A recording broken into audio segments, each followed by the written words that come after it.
Dr. Manas and me will try to moderate. And who is the student who is going to go first? Who is presenting, Pratik first or Shashidhar? Yes, sir, Pratik. Pratik, how many short cases, how many long? I got 2 PowerPoints of short cases. The long plan, 2 short cases. First by Dr. 2 short cases? Yeah. Yes, sir. 2 short cases. Yes. Okay, so we have 2 hours time, 1.5 hours time. We can have, means 1.5 hours, but we can go to 2 hours. Depends on the. We'll try to limit it to half an hour to 40 minutes. So we'll moderate it in such a way that we will have some extra 10 minutes for discussion if possible, and any questions if the student wants to ask or clarify. Okay. Okay. So we go with the first one. We start off. The time is 7:02. So you can start the presentation, doctor. Over to you, Dr. Srivastava and Dr. Muthukumar. You can take it. Sure. Thank you. Good evening, sir. So myself, Dr. Pratik. I am today presenting a short case. I am presenting a case of 51-year-old male patient named Mr. Y, right-handed, Christian by religion. He is working as a living at Kurnool. History given by the patient himself and his daughter, and it's reliable. Patient came with a chief complaint of increasing weight since 9 months, facial puffiness since 7 months, swelling in both legs up to knee since last 2 months. History of presenting illness. Patient noticed that he has gained more weight in last 9 months, and he has to change the size of his pants and shirt twice in this period. And the belt also become tight, and he also has to make the adjustment in the belt hole. No history in the tightening of the ring in the finger and tightening of the wristwatch buckle or the change in the footwear size. There is no history of change in appetite or excessive food intake. At present, patient weight is around 105 kilogram. Previously, when he remembered that his weight was around 82 kilogram. Patient noticed that there is an increase in the facial puffiness and fullness, and also increase in the fullness in the chin.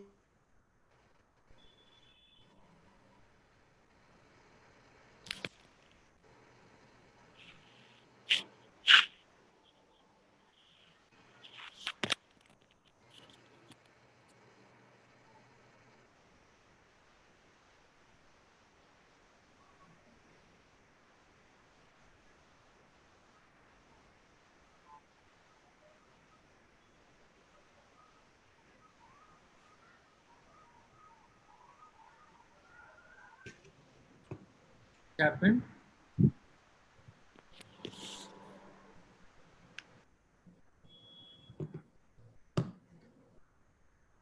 there a problem with your audio, doctor? Yeah, there is no audio. Yeah, we couldn't hear you at all. No audio. Can you hear us, doctor? So he's not there, sir. I think he's logged out. His connection is... His connection is lost. We have lost him. Just wait for a couple of minutes, whether he is able to reconnect.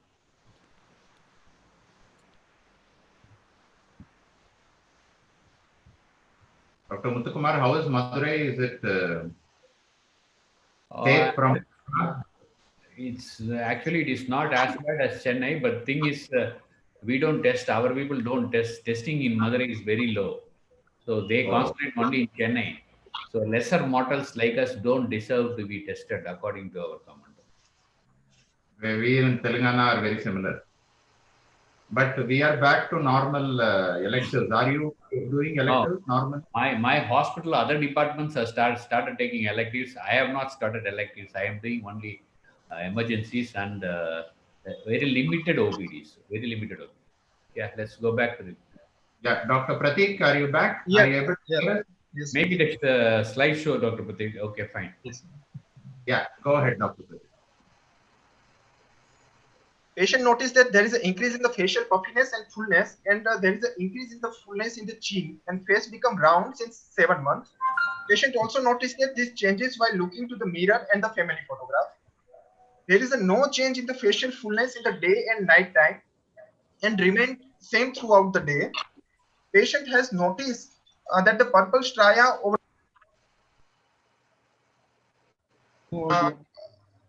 and over the shoulder, and also history of development of the easy bruise whenever patient itch himself. Patient also noticed the blackening of the knuckles and nails of both hands and over the forehead since last 3 months. 4 months back, patient developed the throat infection, which did not subside with the home remedy. And after 1 week, patient visited to the nearby doctor. And during the routine evaluation, patient evaluated that the BP was 230 by 110 millimeter of mercury, and the GR base was around 500 milligram per deciliter. Patient was given antibiotic for the throat infection and started on the tablet telmisartan for the blood pressure and the tablet metformin for the high blood sugar, and advised to come after 1 week. Patient symptoms of throat infection were subsided by this time, and when he revisited after 1 week, the BP was still high, and tablet CNOT was added, and GRBS also was more than 300 milligram per deciliter, and injection Mixtard 30 by 70 was added twice a day. Since last 2 months, patient complaining of the swelling of both legs from foot to knee, and mainly at the end of day, and relieved with the leg elevation while lying in the bed at the night time. No any pain in the calf or leg. No history of any dilated vein or pigmentation in the legs. When patient used to work at the construction site, as he is a constructor, patient noticed that he easily used to get fatigue and has to take the frequent rest in between. And also at home, while climbing the stairs of 20 steps, patient has to take rest in between. These symptoms patient has noticed in last 1 month. Coming to the negative history, no history of any enlargement of the hand, nose, lip, or no any increase in the thickness of the palm and sole. No history of any prominence of the jaw. No history of any milk discharge from the nipple or loss of libido. No history of intolerance to the heat or cold. No history of constipation. No history of any excessive thirst or urination. No history of blurring of vision, difficulty in the front or side vision. No history of any diplopia, ptosis, or restriction of any eyeball movement. No history of any headache or vomiting. No history of seizure, abnormal behavior, altered appetite, or sleep. Drug history, apart from the recently started antihypertensive and diabetic medicine, patient is not receiving any kind of medicine at present or in past. Personal history, patient's appetite is adequate, diet is mixed, bladder and bowel is a normal frequency, sleep is adequate and no disturbance in the sleep, and there is no any kind of addiction. There is no any significant past or family history. With this, I want to summarize that my patient of 51-year-old male patient who has recently gained the weight, mainly centrifugal type, with the moon-like face associated with the skin changes like the purple stria and easy bruise, with the black pigmentation of the knuckle, with the persistent high blood pressure and the blood sugar, even after taking the regular medicine, with easy fatigability, suggestive of that feature suggestive of Cushing syndrome.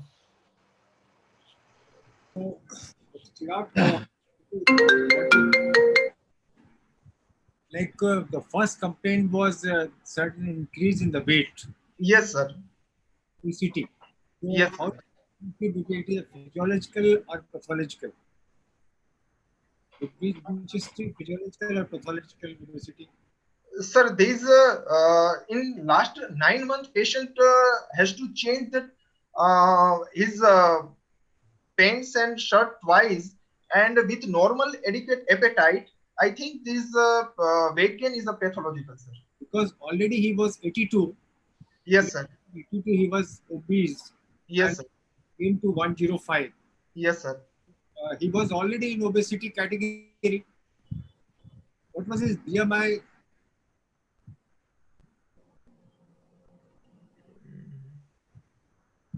So first of all, you have to differentiate whether. Hello, am I audible? Yes, sir. Yes, sir. Yes, sir. Whether it is physiological or pathological obesity. Okay, sir. It's more kind of pathological, sir. Why do you say so? Why do you say this is a pathological, it's an abnormal increase in weight gain? Yes, sir. Abnormal increase in weight gain. Yeah, why do you say so? What makes you say that? Because 82 to 105, Yes, not sir. much. He's already obese. Okay, sir, but the weight gain is more in that abdomen and that face, and his hand size and wrist size is not increased. So there is a no increase in the size of that acral part. The obesity is mainly on the truncal and on the face. So That's right. that is the abnormal distribution of the. Actually, the distribution, even distribution of obesity fat throughout the body, and this is differential. Yes, It's sir. you said centripetal obesity. That becomes pathological. Whereas if it is generalized, it is physiological weight gain. What are the other features that tell you that these symptoms are not attributable to normal weight gain? Are there any other symptoms that tell you that this is something abnormal? You mentioned many of those symptoms. Yes, sir. That increase in the face become moon-like, rounded. With, That's right. with the Everything comes under centripetal obesity. What else? that whenever the patient has a itch, when the patient itch at the time he developed the bruise, sir. So and the purple stria is also there. So that also contribute to that pathological weight gain, sir. Oh, what are the causes of purple stria then? What are the causes of purple stria? Purple stria can be in a normal person also. If an obese person loses weight, he also develops stria. That may be purple. But what is the difference between this stria and a normal person stria? That is the around this stria is around 1 centimeter of more than 1 centimeter of length in this centimeter, not 1. It is 0.5 centimeter. That is the difference between these two. So, can you tell me the causes of stria? Why the purple color? There is a easy fragility of that capillary, so that capillary thinning also occurs, and why capillary thinning? Apart from capillary thinning, what else happens to the skin? Collagen loss, sir. Yes. And in your summary, you made a committing statement that it is Cushing's syndrome. So you should have rephrased it as what? At this stage, we do not know whether it's Cushing's syndrome or Cushing's disease, isn't it? All that you say is an evidence of Cushingoid features. Cushingoid features, right? It requires further evaluation to find out whether this is a syndrome or all that you can say is this is a patient who has got evidence of elevated cortisol level. That's it, isn't it? So it may not be a wise thing to commit yourself at this stage using a term like Cushing's syndrome. Okay. So apart from that, what are the other symptoms or what is relevant in the history which you would like to discuss?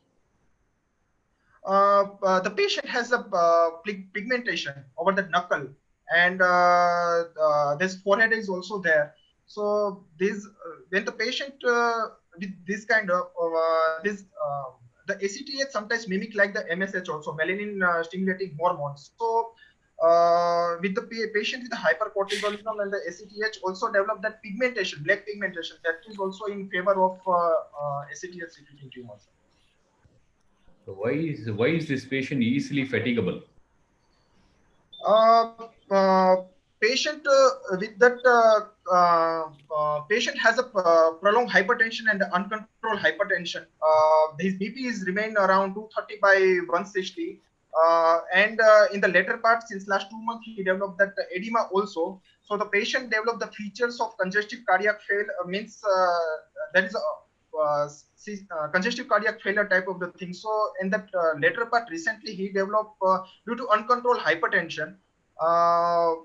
Maybe the workload or the heart is increased, and he developed the feature of CCF. So patient developed the easy fatigue.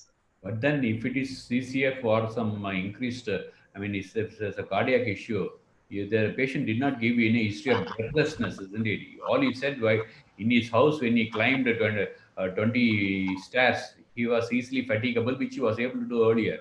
So, but you never mentioned about breathlessness. So it is unlikely to be cardiac, isn't it? Yes, sir. So what else can cause? Proximal, the myopathy also, the patient also developed the myopathy and the hypercortisolism state, and that also contribute to that easy fatigue, sir. Yes, easy fatigability can be due to that. So what relevant, pertinent question you should have asked in this context? Now that patient has given this history of easy fatigability, and you think that it's probably because of elevated cortisol level, the patient might, not necessarily, might have some degree of mild subclinical degree of myopathy, proximal myopathy. So what history you should have asked in this patient? Difficulty in getting up from the bed and difficulty in getting up from the squatting posture. That's the best question to ask, isn't it? Proximal myopathy. Yeah. So what are the other things you would like to discuss? What are the other symptoms which will help you to arrive at a diagnosis? Yeah, sir, that patient in the patient with a hypercortisolism state, patient developed the recurrent type of the infection also. Here, though our patient has only one time only he developed the infection, but this kind of the patient developed the repeated infection, sir. What type of infection this was? This was throat infection, sir. He has tried home remedy for 1 week, but it did not subside. So then he has to go to visit the physicians. Commensal. This is a commensal infection, basically. These patients are prone to have commensal infection, which either subside spontaneously or with a very low dose of antibiotics or fungal infections are more common in these cases. Yes, sir. And with this one patient, when evaluated, he has elevated blood pressure. Even starting with the 2 antihypertensive, the patient's BP remained that high. And plus, initially started on the oral hypoglycemic agent, but with that also his blood sugar is not controlled. So, and again, he started on that injectable insulin. The patient with the hypercortisolemia also have an elevated blood sugar and that persistent hypertension. What changes? What causes hypertension? What does it? Sir, that this patient renin-angiotensin mechanism, it acts as a mineralocorticoid. So the effect of mineralocorticoid is that increasing that intravascular volume, it increases, sir. And due to increased renin-angiotensin activity, it causes the persistent high blood pressure, sir. And then later on, it causes atherosclerosis. Yes, sir.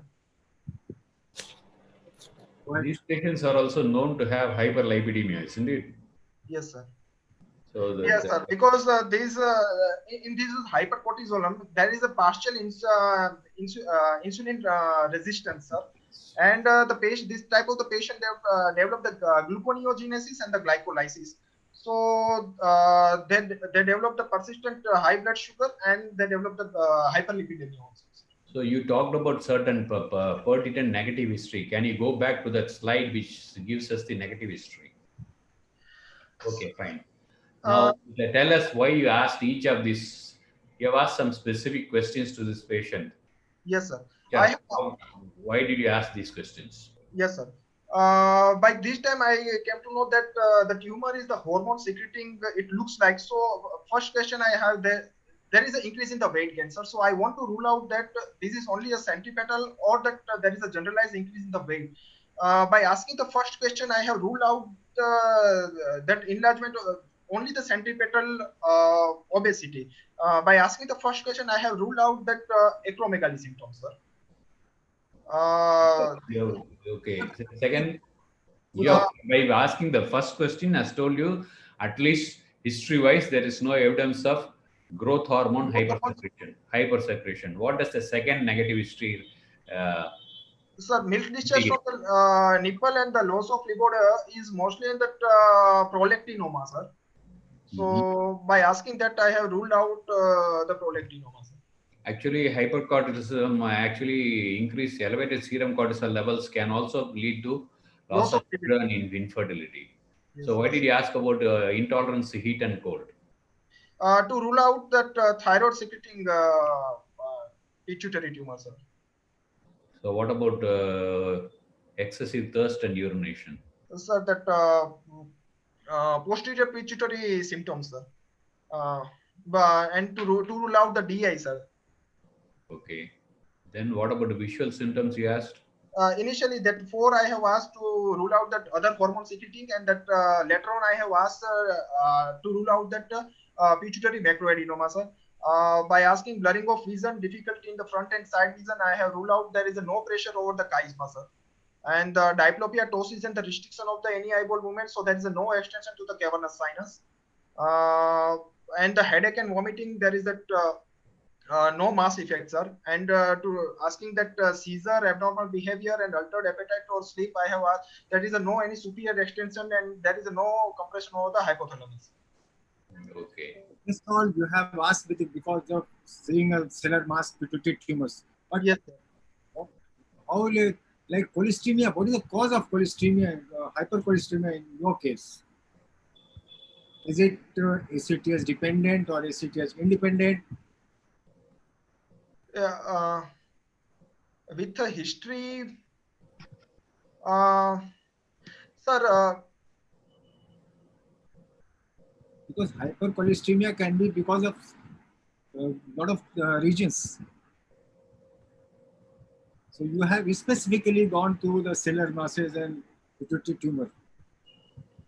And you have excluded all those, only one part of the exercise. Do you think it is pertinent to ask some history relevant to chest and abdomen? Yes, sir. That's what Dr. Srivastava is trying to indicate. Yes, sir. Yes, you have indicated so many things. You have asked all these questions as a neurosurgeon.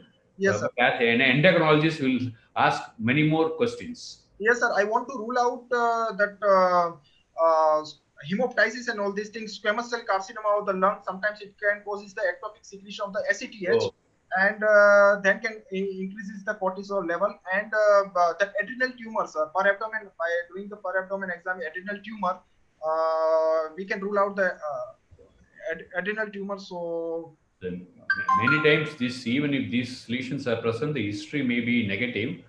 By when you say that there is no history of any cough or other such symptoms, the examiner will realize that you have thought about other ectopic ACTH secreting lesions also. So that's the point we want to make. You get the point? Yes. So the way you put the negative history there here, you should also specifically mention so that the examiner knows. See, exam is, you have to sell yourself to the examiner. You have to tell the exam, present the history in such a way that the examiner knows that you know the subject. Okay, that's the point. So this alone will not be sufficient. You should give history pertinent to chest and abdomen also. It may be or may not be there, but then it is necessary to say that. Okay. You have to rule out all those things: kidney, liver, all those things you have to. Cirrhosis can cause give rise to these type of pictures. Yes, sir. The pseudo-Cushing state sometimes give a picture similar to this cancer. And in which the cirrhosis of liver sometimes give this kind of the features. Do you think that this patient is an alcoholic? You should have mentioned, isn't it? Yes, sir. There is no any addiction, sir. That you should have specifically mentioned there is no history of alcoholism. So that is one of the reasons for pseudo-Cushingoid this thing, you know. What are the drugs that can cause hypercholesteremia? Which you should ask whether he has been given or not. Sir, that inhaler, the patient with the COPD sometimes use the inhaler, steroid inhalers they use, and that the patient with the patient who is an immunosuppressant drugs that also use the steroids and gives the features of the hypercortisolemia. And any anti-epileptic also can give rise to. Which anti-epileptic can give rise to hypercholesteremia? Idea. Okay. Go ahead. Okay. Shall we go on to Dr. Srivastava, shall we go on to the examination? So now what is your substrate? What is your substrate of Where is the lesion, Dr. Pratik? Cellar. Yes. Where is the lesion? What is the lesion? With this history, sir, I think. Yeah, but in the history, you can arrive at to a reasonable extent. You can arrive at a localization and even possibly a pathology also. anatomical substrate? Anatomical Cellar lesion, sir. My reason. A cellular lesion is a very, very wide term. Can you be more specific than that? Your patient has been given a sort of textbook description of history. Very clear. Pituitary. Textbook description of history. Yes, sir. Pituitary. If I were there as a physical examiner in your hospital, I would go and interview the patient myself whether he has given us such a textbook history. Okay. It's a really textbook picture of one disease. Yeah, only one disease. But you have to come out with the differential diagnosis. You have to come out with the, see, you can't say just a cellular lesion. You have to be more specific and then. What is the anatomical substrate where it is? Muthukumar, can I just come in for a minute? Yes, please come in. I was about to call. What is there in this patient to suggest it is a ectopic secretion of ACTH? What is in this history?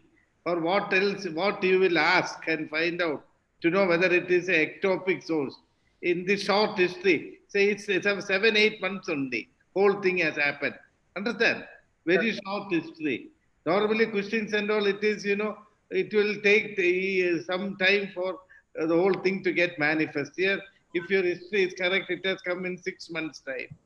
So that points to what? That points to it might be it's a extra pituitary source of this ACTH secretion. The other thing in history, what Muthukumar has highlighted that, which will tell that it is extra pituitary, is the pigmentation. More pigmentation with this patient has got.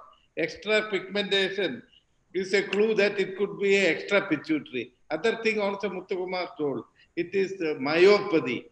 Myopathy is a classical feature of a patient with high ACTH, ectopic ACTH secretion. So it need not be pituitary still now. Patient has got features of Cushing's syndrome. We are not convinced. There is nothing in history to suggest it is Cushing's disease.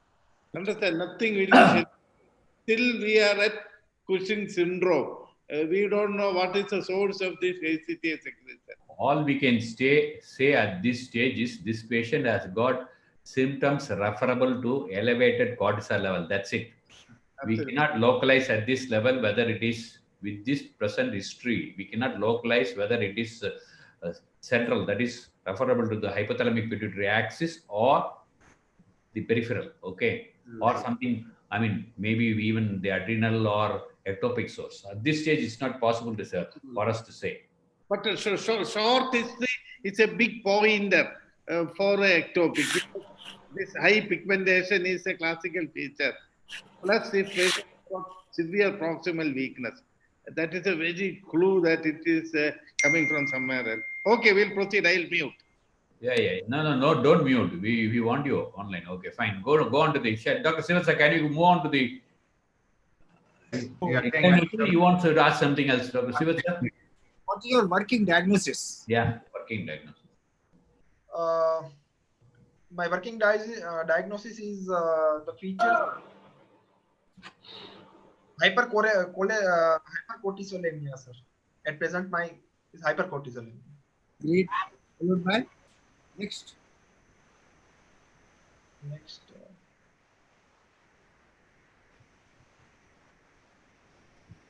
So at this stage, according to you, are not able to say whether it is where the lesion is, which lesion is causing the elevated cortisol levels, isn't it? All we can say, according to you, is at this stage there is this patient has got features of hypercortisolemia. Okay. Yes, sir. Your family history also you have just written not significant. You should say family history of what? Family history of multiple endocrine neoplasias are known to present with hypercortisolemia. states. And your iatrogenic cortisol that we had already discussed. So ectopic, multiple endocrine neoplasia, and iatrogenic and pituitary. These are the four main causes of hypercortisolemia. So within this, you will have to put your differential diagnosis. No history suggestive of iatrogenic intake. No history of chronic steroid intake. No abdominal symptoms pertaining to suggestion of multiple endocrine neoplasia. Ectopic ACTH cannot be ruled out, could be a silent tumor. And a pituitary microadenoma, there are no pointers back towards a pituitary lesion here.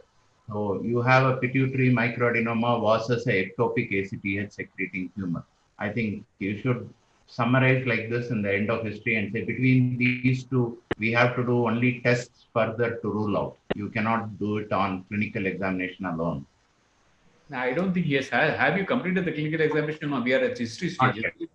Yeah. Not yet, yeah. Not Yeah, yet. we have not We completed move the on to clinical examination. We move on to the clinical examination. Dr. Srivastava, can we?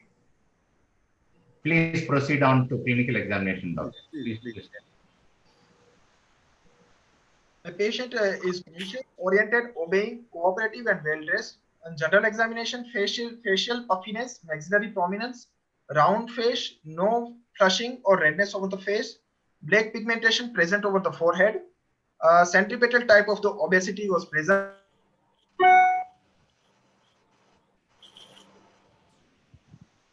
No audio. Hello. I think we have lost your audio, doctor. Doctor, we have lost your audio. Audio not list. No audio. Now, sir. Yeah, now you're able to hear us. Okay. The facial puffiness, maxillary prominence, round face, no flushing, redness over the face, black pigmentation present over the forehead. Centripetal type of the obesity was present. Purple stria present over the axilla, shoulder, and abdomen. Black pigmentation over the knuckle and nail of both hands and over the forehead. Bilateral pitting type of the pedal edema was present. No icterus, pallor, clubbing, cyanosis, or lymphadenopathy. No any bone, joint, or spine deformity. So excuse me, your slides are not here. Sir? I'm able to see the slide. We are able to see the slide. We are able to see the slides. Yeah. I'm not able to see. Yeah. Maybe your video has gone off. Mine? Yeah. We are able to, Dr. Srivastava, we are able to see his slides. He's just see his slides. We are able to see your video also. I'm not. Disconnect and reconnect your video, sir. Probably. Stop the video and start again, sir. Okay.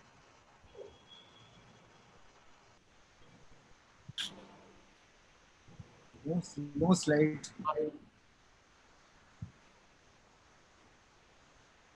Can you go back and forth on your slide, Dr. Pratik? Where, sir?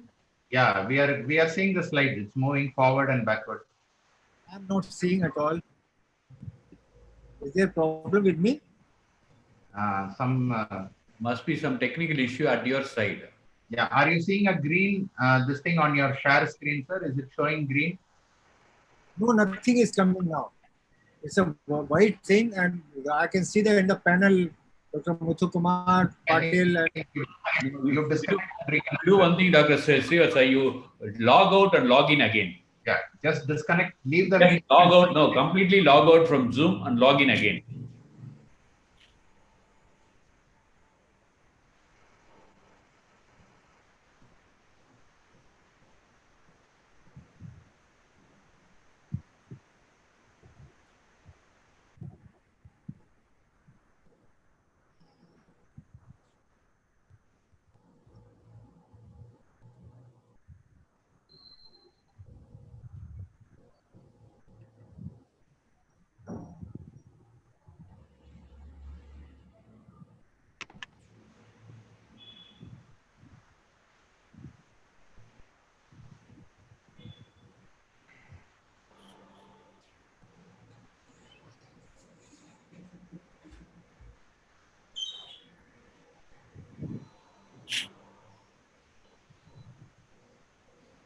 yeah, now it is come. Shall I move forward? Yeah, carry on. Yeah. Yeah. vitals. Should I read this again? General examination, sir. Okay, so next. Vitals, pulse is around 82 per minute. Blood pressure 160 by 100 millimeter of mercury in the both supine and sitting position. Even though patient is on continuous, regularly taking antihypertensive prescribed by the physician. Respiratory rate is 18 per minute. Temperature normal by palpation. Higher motor function were examination were normal, sir. And cranial nerve examination, the second cranial nerve visual acuity 6 by 6 in both eye. Visual field normal by confrontation method. Pupil both equally reactive to light 3 mm. Fundus examination were normal. Pupillary reflexes, both direct and indirect reflexes were present, sir. Rest of the cranial nerve examination were normal, sir.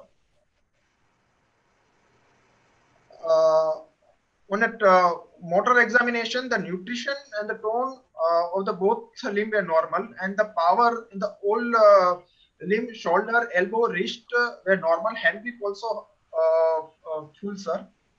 The lower limb examination also, nutrition, the tone of the both side, right side and the left side were normal, with the normal power of hip, knee, ankle, and the EHL is also normal, sir. Reflexes all were present, sir. Deep tendon reflexes were normal, plantar both going downwards. And in the sensory examination, there is a normal touch, pain, temperature, and joint position and vibration, sir. No cerebellar sign. These are my examinations, sir. Examinations. Now, go to the first examination, general examination. Go back. Sir. Yeah. So it's a centripetal obesity. What was his waist hip ratio? Waist hip ratio. Sir, that I have not done, sir. Waist hip ratio. Not done, sir. Waist hip ratio. Eh? You haven't measured? No, sir. What is the normal in male and female?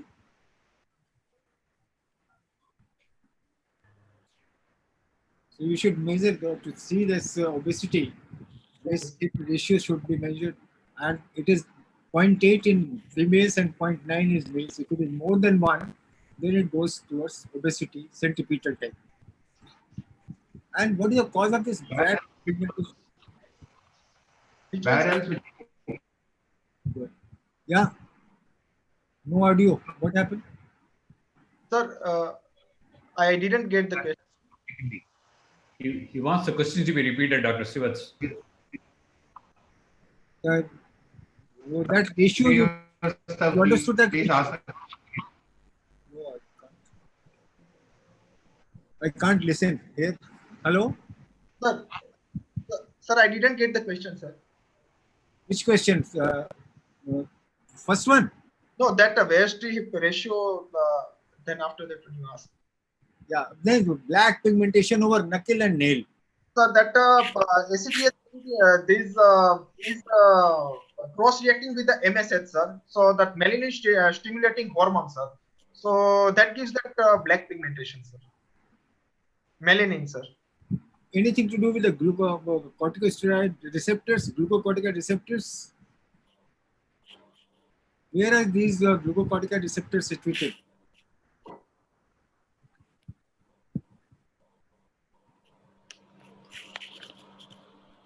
Dermis, epidermis.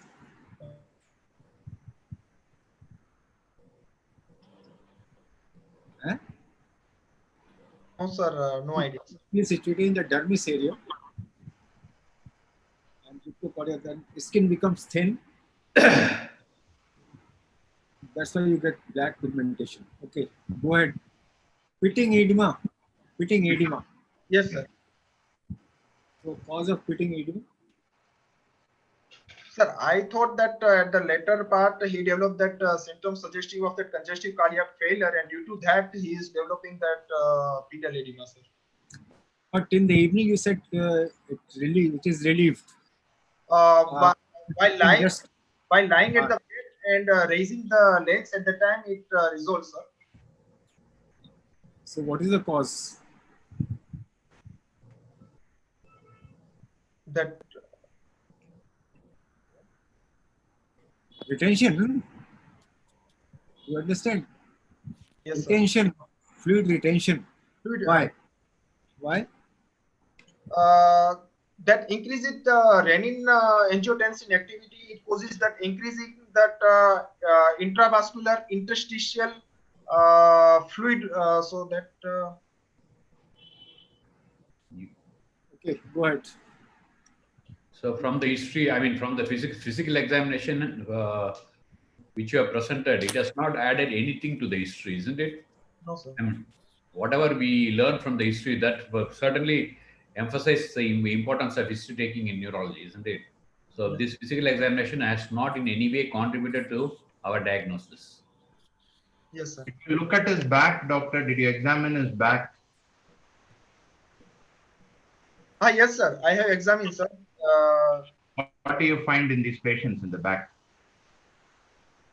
Sir, there was no buffalo hump. Actually, I tried to see that one, but I did not found that one, sir. Okay. Yeah, proceed. So how do you like to proceed further? What would you like to do now? Now, would you like to change your diagnosis? Would you like to change your diagnosis after the physical examination, or do you like to stick with the original diagnosis? Sir, I want to stick with my original diagnosis, sir. What is your original diagnosis? The patient has a symptoms pertaining to the hypercortisol review, sir. Mostly that ACTH secreting pituitary, or there is an ectopic ACTH. Did you mention about abdominal examination? No, sir, I did not mention the abdominal examination. Did you do? Yes, sir, I did, sir. Okay, fine. What about Yes, sir. auscultation? Auscultation, I did not do, sir. Fine. Okay. So obviously, you know they are important, isn't it? So the abdominal examination or the physical examination of the chest, like auscultation, etc., percussion, etc., may or may not relieve, may not give you a clear finding, but it's important to mention for the reasons we have told earlier, isn't it? Yes, So sir. in the general examination, when you talk about this in this particular case, you have to mention about examination of the chest and the examination of the abdomen. That is important because that will tell the examiner that. So we have been talking about. We are now in the history. We decided that all these patients, all the diagnosis we have is this patient has got an elevated cortisol level. That's what you are able to arrive at. You are not able to arrive at tell whether it is a ectopic ACTH secretion or a pituitary adenoma, isn't it? Yes, So sir. at this stage, it's important for you to emphasize to the examiner that you have thought about all possibilities. You should, so as far as this particular disease is concerned, you should not think like a neurosurgeon. You should think like an endocrinologist. That's Right. what I asked you a lot of questions regarding history. This is a very challenging disease to treat for a neurosurgeon, and you can really have bad results if you don't evaluate this patient properly. So as far as this particular condition is concerned, you should not think like a neurosurgeon. You should think like an endocrinologist. Okay. Yes, sir. So what would you like to do now? So what is pseudo-Cushing syndrome? Sir, Pseudo. Nothing related with hypothalamus pituitary axis. yes, sir. But they can have Cushing features. Which are those conditions which you should rule out with history? Patient is taking patient regular chronic alcohol, then patient is in depressed state. Absolutely correct. Depression, alcohol, then Depression, alcohol, and chronic liver disease, sir. absolutely correct. Okay. So you should, we do not, all these things can secrete cortisol. So they are not from tumor or ectopic source. That is normal only. Understand? They can also have the pseudo-Cushing features, but they are not suffering from anything. So you should specifically ask the family and the patient regarding the alcohol intake. Ask the family members whether there is any change in behavior, etc. You did mention, but you should specifically mention that there is no change, behavior change that is suggestive of depression. Okay. Yes, Once again, it is an idea to you let the examiner know that you have thought about all these possibilities, right? okay, sir. So you are not fixated on one diagnosis. Yes, sir. Okay. Yes, sir. I think it is also better if you write these things down so that it will be useful in your exam also. So I hope the other two candidates are writing it down. Okay, sir. How do you like to proceed further? Do you think we should elaborate, even though this particular patient has got Dr. Srivastava, should we ask him something about visual findings? There's nothing in this case. Should we ask just to evaluate his knowledge of? Yeah, you have to ask.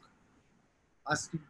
How do you, if it is in a pituitary adenoma, what will be the finding? Pupillary finding and field finding. Pituitary adenoma patient developed that. So, Dr. Muthukumar, Pardon? this question, like field defects. Yeah. Anything with, because this patient does not have any visual any examination, but then I think this is a good opportunity to test his knowledge about the visual apparatus. So, test confrontation. You said normal by confrontation. Yes, so how do you test a confrontation? How do you do it? Sir, I stand at the level of the patient's level, and when the 1 meter distance, I keep my finger. I come from the periphery to I tell him to close his one of the eye, and similar to the mine, sir. And I come from the periphery to the center or from the all directions, sir. With the moving fingers, and we see that at what level. Mainly we use that red color. It is the first patient losing that color, and we try to do in that medial lateral side and up and down, and we draw a chart and we find out that in which field he developed the defect, and we do the similar in the opposite eye side. The central scotoma. Central scotoma. While you are going from one side to another side.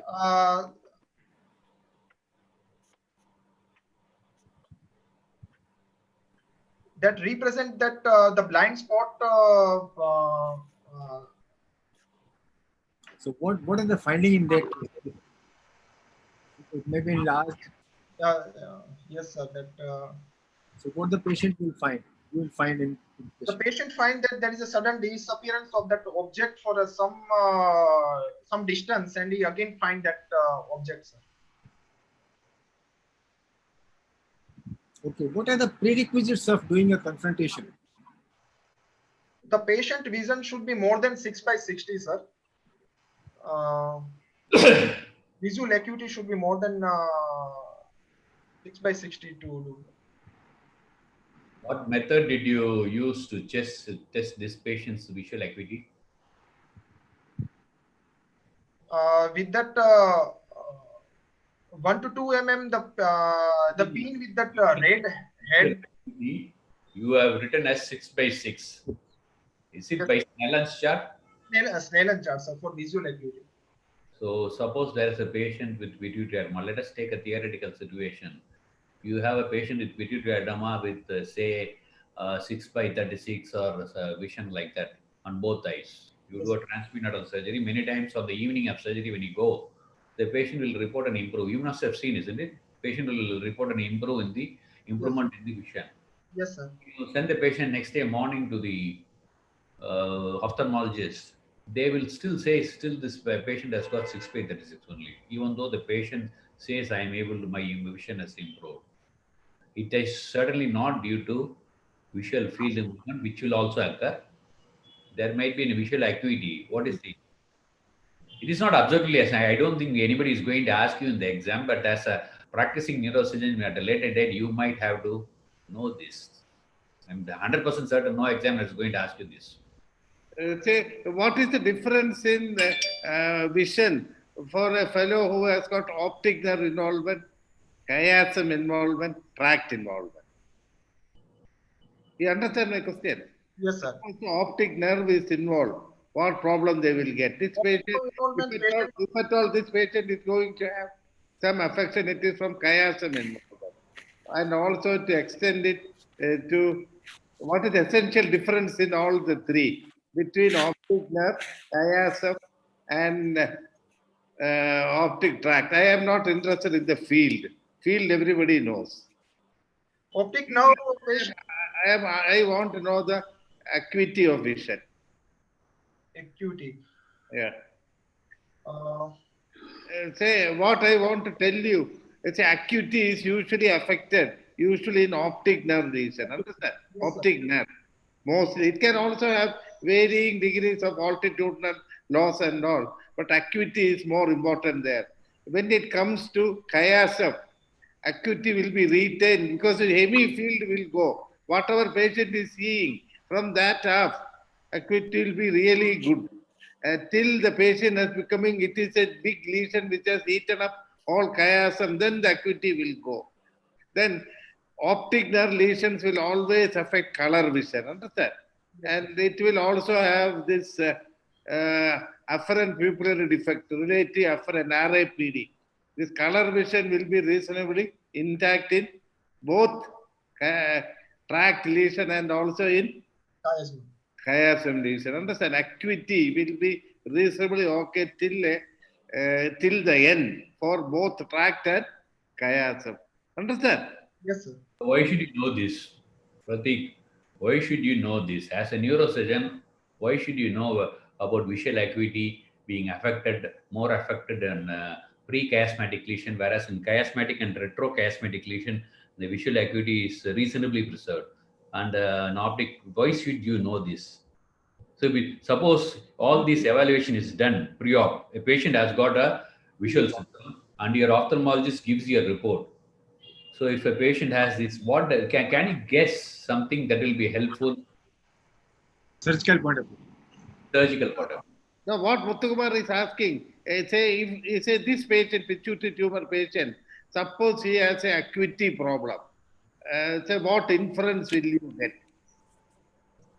Sir, post-chiasmatic, our chiasma is a post-fix, sir. No. Acuity problem usually comes with optic nerve. Understand? We told optic nerve. So if the chiasm is getting compressed, as you correctly told, post-fixed chiasm, the lesions can hit the optic nerve and produce optic nerve type of features. Understand? Yes, sir. So that's the point you have to know, isn't it? Yes, So this type of visual acuity and field defects will give you a clue as to the location of this thing. That's the importance of neuro-ophthalmology. You should know something about neuro-ophthalmology also. Yes, sir. So suppose the patient has got some visual field defects, acuity is also decreased. What else will you ask your? I was talking about Snellen's chart.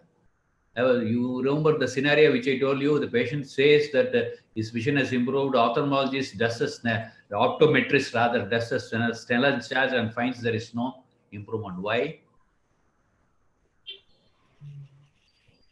Even ophthalmologists don't do that often. The reason is Snellen's chart is a very common easy way of testing the visual acuity. Suppose the patient has got an improvement. It's a log. Improvement is above 6/36, by below 6/24. It will not be picked up by the routine Snellen's chart.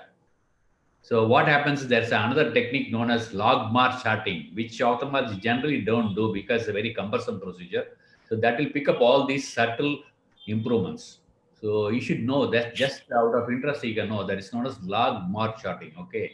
Okay, sir. Okay, we'll proceed now. Yeah. How will 50 you minutes proceed? are over. We'll quickly wind up in the next 10 minutes so we can go to the next case. Yeah. So what evaluation will you do? Sir, I would like to do the hormonal evaluation, sir. I would suggest that serum cortisol level, serum ACTH. What is the principle? What is the principle of investigation, hormonal investigation? What is the idea of getting all these hormonal things? Sir, serum cortisol level to confirm that the patient has a hypercortisolemia, sir. Okay, one is hypercholesteremia, detection of hypercholesteremia. Second aim. Will it be a random cortisol level?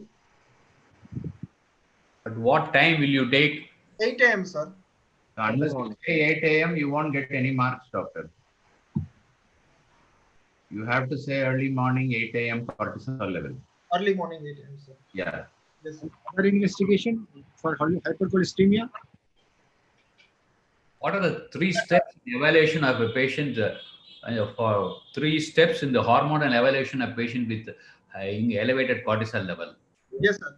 Other method to First, evaluate hypercortisol is that 24-hour urinary free cortisol level, sir. no. And But just listen to me. There are 3 principles in evaluating a patient with elevated cortisol level. One is first of you just tell whatever you know, then I'll add. Sir, there are 3 steps in first step to diagnose the patient as a hypercortisol. The second step to differentiate it is that ACTH secreting or ectopic, sir. And the third it is GRH.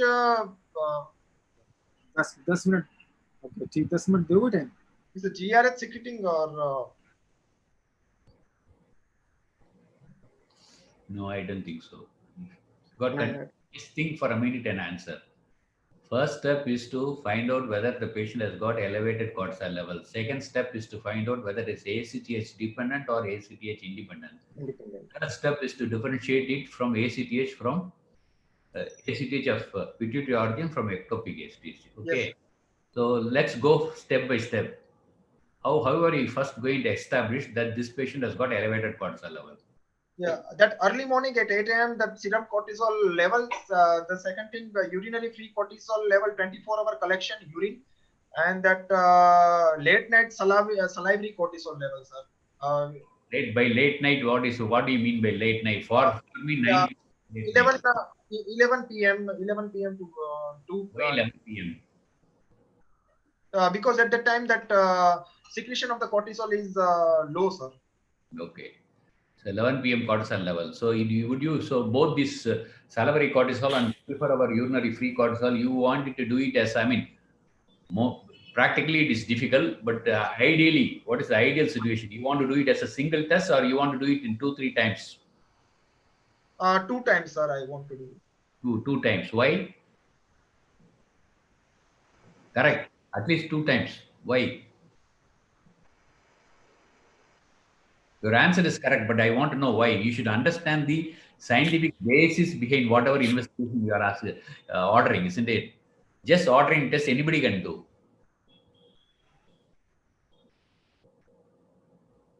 Because cortisol levels, even in whether it is normal or abnormal state, are known to fluctuate. So you should not base your decision on a single cortisol level. Okay. Now that you have established by these tests, salivary cortisol, early morning cortisol, etc., that the patient has got an elevated cortisol level, what is the next step? We talked about 3 steps. What's the next step? The second step is to decide whether that is ACTH secreting or ectopic, sir. That is the third step, gentlemen. ACTH dependent or ACTH independent? ACTH dependent or ACTH independent, sir. Second step. So how will you do? I would like to give that low dose dexamethasone, 1 milligram dexamethasone dose at 11 p.m. and to collect the sample next day early morning. And I would like to see that whether that serum cortisol is less than 1.8 microgram per deciliter or not. If it is less than, then that is ACTH dependent, and it is not, then it is more than it is ACTH independent. The low dose, will it help you to differentiate between the pituitary cause and peripheral cause? No, sir. No, sir. No, sir. It will not help, sir. For that high dose dexamethasone is 8 milligram is required, sir. So why? What happens when you do a high dose dexamethasone test? Sir, if that serum cortisol level is less than 50% reduction in that, then that suggests that it is a pituitary secreting, the ACTH secreting pituitary adenoma, or if it is not, it is less than 50%, then the source is ectopic, sir. Okay, so why should there's a patient has got a corticotroph cell adenoma. So why there is no response in low dose, but there is a response in high dose? Your answer is correct. In typical Cushing's disease or pituitary edema that secretes ACTH, the low dose will not have any effect, whereas a high dose will sure. So why? I want to know the reason behind this surgery. Recent, sir? No reason, rationale behind this, approach. Why there is no response in low dose, but there's a response in high dose? Because in corticotroph threshold raised. You get the point? Yes, sir. Threshold is raised.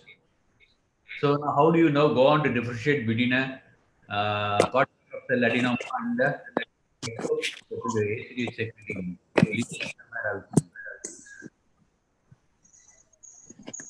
So this particular condition is all about hormone evaluation only. Okay, that's the reason why I told you when you get this case, you have to think like an endocrinologist. Inferior petrosal sinus sampling, sir. No. Sir, CRH stimulation test, sir. Okay. Stimulation. You know how to do a CRH stimulation test? At least remember until the exam. Okay. So I tell you, how do you insert the CRH stimulation test? What will happen in ACTH adenoma? What will happen if there's an ectopic lesion elsewhere? There is a 50% increase in that serum cortisol level, serum ACTH level, sir, and 30% serum cortisol level. If the tumor is from the pituitary origin. What happens if there's an ectopic lesion elsewhere in the body? Then that CRH stimulation test will not give that. Why? Why? Once again, the question is why? Why in CRH stimulation test there is a response in a ACTH secreting pituitary edema, no response in a peripheral tumor that secretes it? That corticotropin releasing hormone directly that affect the corticotroph present in the pituitary gland, sir, that directly stimulate that one, while that present in the ectopic region, they cannot. Ectopic lesions are not sensitive to CRH stimulation. Okay, it is only the pituitary lesion that is sensitive to CRH stimulation. Dr. Suresh, you want to ask something? Yeah, I think we'll take concluding questions, sir. So we'll go to the next case. We have crossed 1 hour on this case. Okay. What next? So once you have done the hormonal assay, now Hello. Yeah, so now Actually, my connection so I was not with you for the last 7-8 minutes. Now I am back. Don't worry. Now I am on. you want to add something? You want to go to the I couldn't listen to what you were talking for the last 5-7 minutes because my internet went out. Now I am back. We discussed about low and high dose dexamethasone suppression test and CRH stimulation test. So we have discussed that. So my question to that candidate is, do you want to do low dose or high dose or both? that he has already replied. Achha, somebody had asked that. That he has already replied, and he has also told us he has been told the reason for doing the test. Okay. The reason for doing both low dose and high dose. Can you just repeat, Dr. Pratik? Can you just repeat what Suresh Nair said? My thing is whether you have understood it properly. So because what you want to know, people want to know patient has got high cortisol level. So you want to just give, you want to know whether it is pituitary or extra pituitary. Then you give high dose dexamethasone. If it is getting suppressed, it is pituitary. If it is not getting suppressed, it is ectopic. That is the teaching. So many people will tell why you want to do low dose at all. You should understand my question. Yes, sir, low dose, I understand. My question is, if you want to do dexamethasone suppression test to distinguish between a pituitary source and extra pituitary source, ectopic.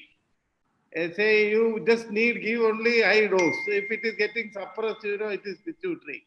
So is it necessary to do low dose? That is my question. the low dose dexamethasone giving that confirms that patient has a hypercortisolemia. If it is not suppressed, if it is not the value is less than 1.8 microgram per deciliter, if it is there, if less than that we can rule out that patient has that hypercortisolemia. We can. They're absolutely correct. So that is just low dose is done to differentiate normals from abnormals. Understand? Many other normally could, like you told, depression, diabetic people, alcoholic, they also have Cushing features. But they say those people, it will get suppressed. While if it is abnormals, it will not get suppressed with low dose. Once you have confirmed that patient has got high secretion of cortisol, then with a low dose test, then it is, you want to know whether it is pituitary or extra pituitary, for which you have to do a high dose test. Okay, fine. Anand, you want to see the lab results or you want to go straight away, go to the next case? I think we'll go to the next case, sir. I think we have discussed the lab in detail. The MRI is there, but I think it will take time. Okay, if we fine. get time after the second case, we can come back. Okay, fine. Let's go to the second. Dr. Okay. Srivastava, Anand, I think you give 10 minutes and finish the case. Good. Anand, You have to know the normal. finish the case. Read Otherwise, it will become incomplete. No, some questions for the residents would have asked some questions, you know. Yeah. Anand, just complete the case. Give 10 minutes. Otherwise, okay, so go ahead with the radiology so that we can quickly finish what it shows. And the lab investigation. You have the lab investigation, you can show us. Yes, sir. Lab investigation, serum cortisol and ACTH is high, and the rest of that TSH, T3, T4, prolactin and growth hormone level were normal, sir. So, Pratik, let me quickly ask you a question. You have we have diagnosed this patient has got elevated cortisol level. So, why should you waste patients' money doing other tests? I 100% agree with you that all tests, all these hormones should be done. But then you are only interested in ACTH and cortisol. So, why do other tests? It's going to cost more money for the patient. Yeah, sir. Sometimes the patient that adenoma, which is secreting ACTH, those surrounding pituitary cells, they become dormant for a prolonged period of time. Sometimes the patient develop that other hypopituitary function, that the other hormones may secrete less. The patient may develop hypothyroidism. Simple. Answer it in a simple way. There are two reasons. One is the adenoma may compress the surrounding normal pituitary and decrease the secretion of the other hormones. That is reason number one. The second reason is occasionally, though it is not common in ACTH, it's common in prolactinoma and GH secretion. Occasionally, more than it can be a plurihormonal adenoma. So these are two reasons why you should do a full hormone evaluation for every patient with the hormone secreting pituitary adenoma. Okay? It more applies to non-functioning adenoma, but at least for if GH secreting adenoma, it is very important to test all the hormones. And especially, you know, these high levels of cortisol can suppress testosterone level also. My question to this candidate is now, say, is there anything called null cell adenoma, which is a non-secreting adenoma, which can produce silent corticotropes? And what is the importance of that? Say people call null cell adenoma, and they can have some gonadotropes, corticotropes like that. So what is the significance of these null cell adenomas? You got my question. They can manifest also with Cushing features. But what is the importance of that? It is called... I'll give you a clue, Dr. Pratik. It has got some prognostic importance. That's the reason why he's asking. Yeah. I'll give you a clue. It has got a prognostic implication because Anand is getting restless. He wants to go to the next case. I'll give you let's finish it quickly. It has got some prognostic, this null cell. You are asking about null cell only, isn't it? Yeah. Null cell corticotropes, they can be invasive. Understand? Yeah, they tend to be invasive. They are more resistant to treatment. Okay. And there is something called crude cell adenoma, which is also a type of corticotrope. It is because of more collection of more cortisol can produce this crude cell. They can also be at times be invasive. Okay. You can go to the next case. Okay, fine. Radiology, you can quickly show the radiology. Yeah. Did you do dexamethasone here? Did you do dexamethasone suppression test? Sir? Did you do low or high dose suppression test? No, sir. We did not do. Oh, You are convinced, isn't it? You're so thoroughly convinced that this is a Cushing's. There is no other lesion anywhere else in the body. Huh? He is convinced that it is Cushing's disease. Okay. Dr. Pratik, can you show me where is the lesion? Sir, in this coronal cuts, this is pituitary stalk, sir, and the contour looks normal, sir. I am not able to make out in that coronal section. Even in the sagittal section, I am able to see there is a normal. What MRI study? What This is a MRI study will you particularly ask? the dynamic scan. In this Ask for the dynamic, situation? What MRI study will you ask? dynamic MRI study, sir. What is Can dynamic? you show us dynamic image? Sir, I am not able to hear, sir. Audio. What is dynamic MRI? He is asking what is the dynamic Sir, the principle of that. contrast study.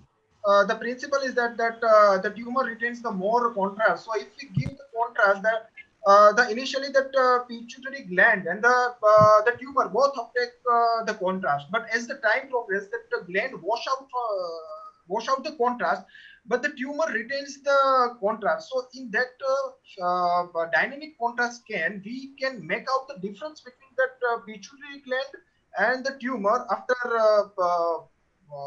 the several phases. So that is the principle. For that, we do the dynamic contrast scan. I'm sorry, doctor. I understood that you are saying that gland will be hypo-intense and the tumor will be hyper-intense in dynamic study. Sir, in initial phase, when we give that the gland, initially the normal pituitary gland uptake the contrast. Sir. After 30-60 seconds of the some difference, the tumor also uptake the contrast. Sir. So if the That is very important. That is the most important. Once you start it, within 10 to 20 seconds, gland enhances and you get a hypo-intense lesion. Yes, sir. Okay. Hypo-intense lesion, and then it starts enhancing. You started by saying both the gland and tumor uptake, and later on there is a wash-off effect. So that mother-in-law syndrome meningioma, that does not apply here. This is a flip-flop sign. Right. Yeah, flip-flop sign. Very, very important to get the first few milliseconds. Why in the first few milliseconds only the gland enhances, whereas the lesion does not enhance? Can you tell us why in the first few milliseconds after in dynamic contrast the gland enhances and not the tumor? Something related to the anatomy that is peculiar to the pituitary. The blood-brain. Ventricular organs. Okay. So this patient doesn't have any obvious adenoma seen. So could it be a ectopic ACTH secreting tumor? Sir, in other words, what is the value of ACTH for this patient? In this sixth dynamic scan, we here on the fourth row here we can see that the tumor enhancing is there. The rest of the gland is washed out. So this region suggestive of the pituitary adenoma, sir. There. You can enlarge it, no, in a pod, if possible. It's okay. I'm trying. It's okay otherwise. Okay then. Okay. Let's go to the.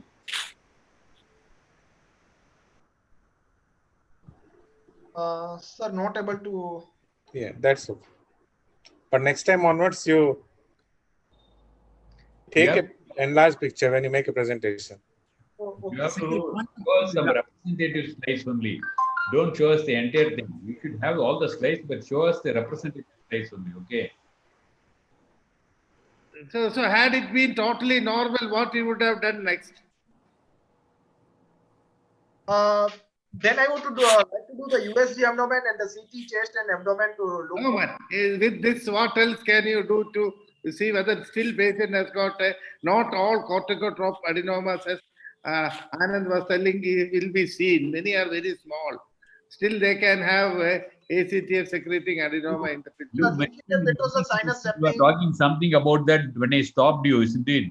Yeah, What will tell you between the central and peripheral? I'll give you a clue. Still, the patient has got a corticotrophadenomo not seen in MRI. You can do something, compare the ACTH level from there to the peripheral blood. Sir, inferior petrosal sinus sampling, sir. Okay. Absolutely. With the CRS stimulation. Okay. Yes, Now sir. it will show a gradient, very good gradient. And we can explore there. Okay, we go to the next case, no? Yeah, I think we can wind up here. Any concluding remarks from Dr. Srivastava? Okay, so okay. The only thing is that IPSS, what are the complications of IPSS? Anand, any important question you want to answer them? Some residents have asked questions. Any of the panelists want to ask anything, answer anything, you can. I think most of them are answered in the discussion itself. Okay. They themselves, the audience, they have answered some of the questions. That's it. Yeah. Any question as such, to the best extent I can see. Okay. Let's go to the next question. Okay. Thank you, sir. Yes, next candidate, please come on. Dr. Shashidhar. Sir, I'm online, sir. Yeah, please go ahead with your presentation.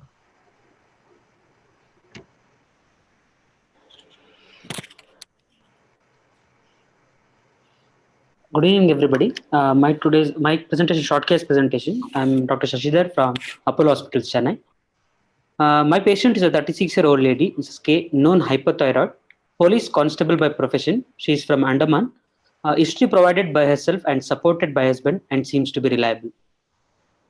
She presented to us with chief complaints of low back pain radiating to left lower limb for the past 1.5 months, numbness in the left lower limb for past 1.5 months, urinary retention for 1 month, and constipation for 1 month. Low backache was more in the left paraspinal region, insidious in onset, gradually progressive, initially mild in intensity, later progressed so much so that she was unable to sit for more than a minute and was able to walk only 5 to 10 steps. Pricking type of pain was pricking type radiating to left gluteal region and to the left lower limb up to great toe, more in the left buttock region and posterior aspect of left thigh.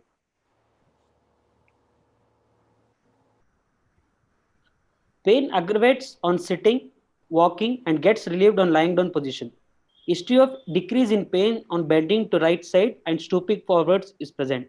History of decrease in pain on climbing down the stairs is present. History of increase in pain on coughing, straining, and turning in bed is there. There is no history of increase in pain during night, or no history of pain in the right lower limb. At present, pain is moderate in intensity. She is on analgesics, able to walk to washroom with support, with spine bent laterally to right and stooping forwards. Numbness in the left gluteal region, posterior aspect of left thigh, anterior aspect of left leg and foot, perianal region, which was insidious in onset, gradually progressive to touch, feel of clothes, hot and cold water while taking bath. There is no history of numbness in the right lower limb. Urinary retention since 1 month, which was insidious in onset, gradually progressive, where she is able to perceive the bladder fullness, but unable to void, for which she was catheterized at a local hospital and then later it was removed. At present, she is able to feel the bladder fullness, able to void by increasing the intra-abdominal pressure by Valsalva, and able to achieve complete voiding. There is no history of dribbling of urine. There is no history of overflow incontinence. She is having constipation for 1 month, where she is able to feel bowel fullness, but passing stools every 3 to 4 days. There is no history of any manual digital evacuation. Negative history: there is no history of thinning of limbs, tightness of limbs, or imbalance while walking. There is no history of weakness while turning in bed. There is no history of weakness while getting up from sitting position, or weakness while climbing up and down the stairs. There is history of difficulty holding footwears and slippage of footwear from the left foot. There is no history of dragging of foot while walking. No history of trauma or lifting of weights. No history of spine deformity. There is no history of abnormal swellings anywhere in the body. And there is no history of fever, TB, or exposure to TB contact. Personal history: she takes mixed diet, undisturbed sleep, and there is no history of any substance abuse. Menstrual history, regular menstrual periods she's a paravan with living obstetric history, she is paravan and living with a healthy child. Family history is nothing significant, sir. Slide is not moving.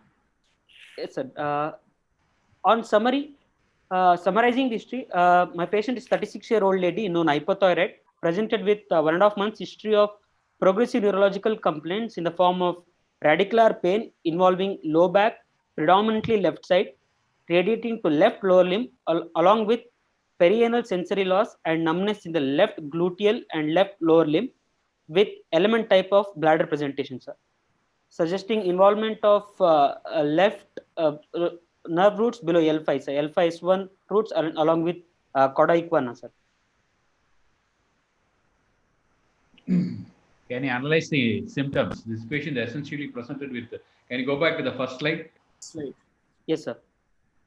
Yeah, so there are 4. This patient essentially presented with 4 symptoms, isn't it? Can Yes, we analyze each of these symptoms and tell us what do you deduce from these symptoms? She presented with 1.5 months history of low back pain radiating to the left lower limb, which was like insidious and onset, gradually progressive. More in the posterior aspect, sir. It's pricking type of pain, more in the posterior aspect, buttock, posterior aspect of thigh, sir. You have mentioned that, okay. Yes, now sir. I want to know what do you infer from this particular symptom.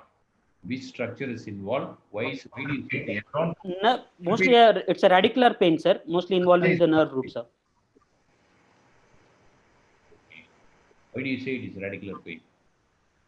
Pain is radiating, it's pricking type and radiating along a dermatome, sir, particular dermatome, so like buttocks and the posterior aspect of thigh and up to those. What are the other features that tell you that this is a radicular pain?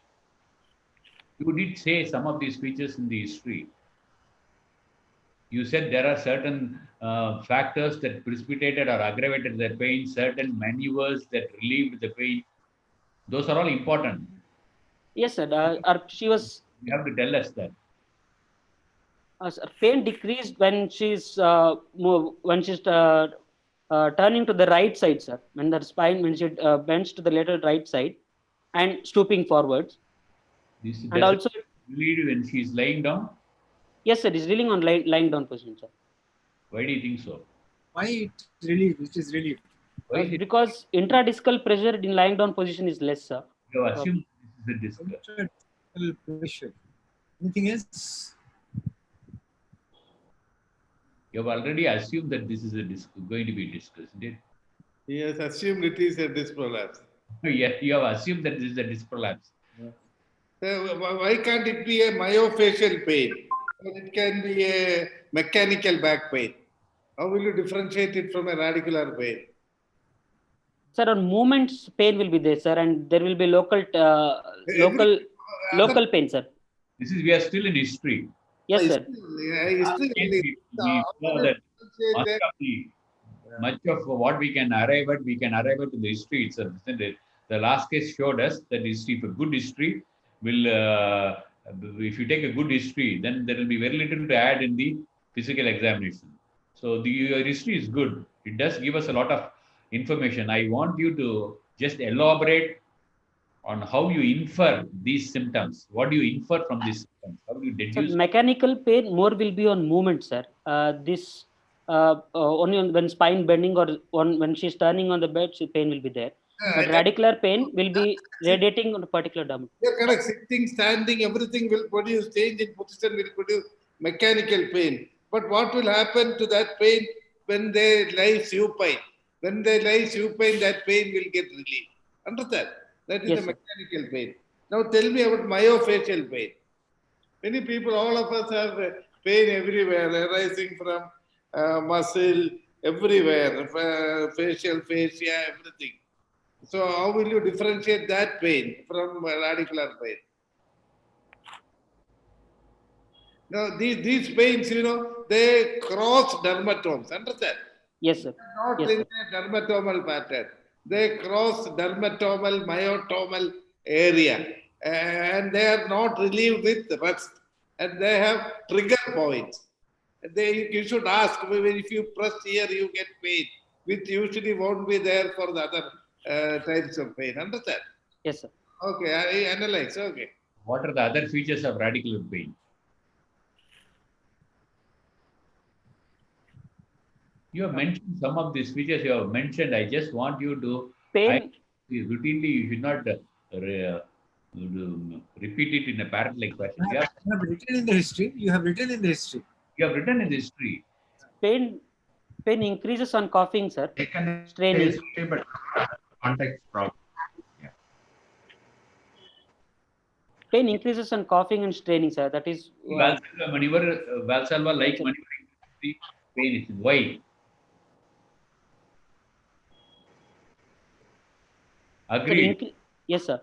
Yes. Why? Sir, increase intra-Valsalva will cause the increased pressure in subarachnoid space, sir. That if that is there, and then if it is root compression is there because of sublation, the pain along the root will increase, sir. No. Can you be more specific? Directly going to subarachnoid space. Is the lesion? Do you expect this lesion to be in the subarachnoid space?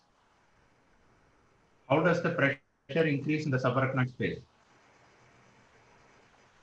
Through the venous congestion, such as increase because of Valsalva, intra-pleural pressure will increase, for which venous stasis will occur, and that will reduce the outflow from the venous outflow from the brain, which will increase the ICP, sir. From there, CSF. No, are the veins connecting the chest cavity and the abdomen contain valves, or they are valveless?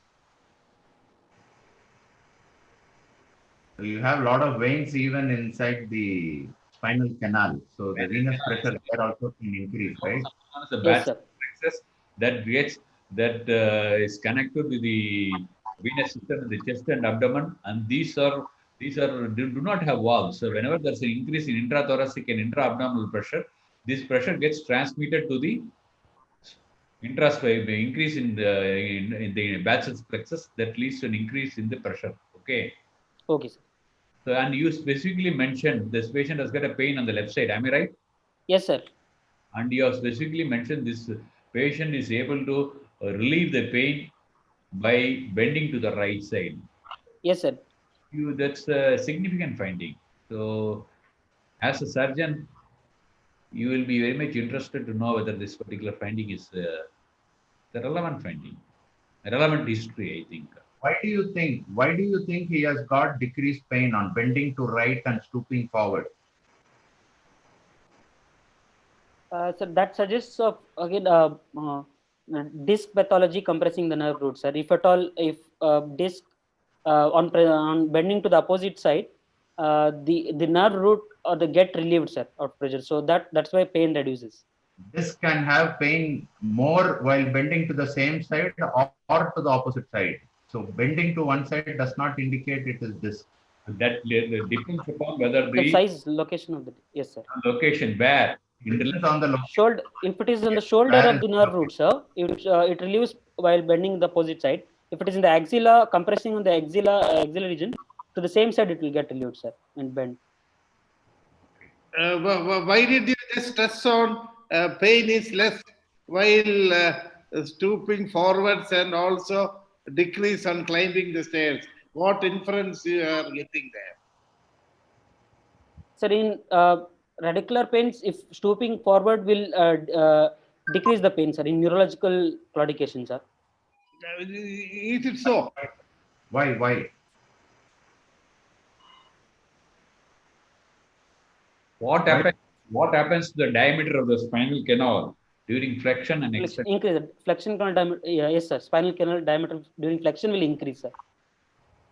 Why? What happens in extension? Or what decreases the diameter of the spinal canal in extension?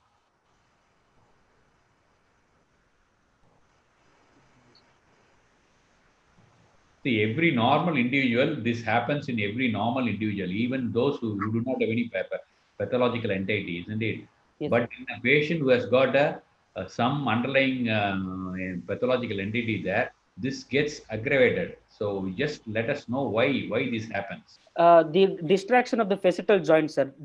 In extension, the both facetal joints come toward together, decreasing the canal diameter, sir. Is that the only reason?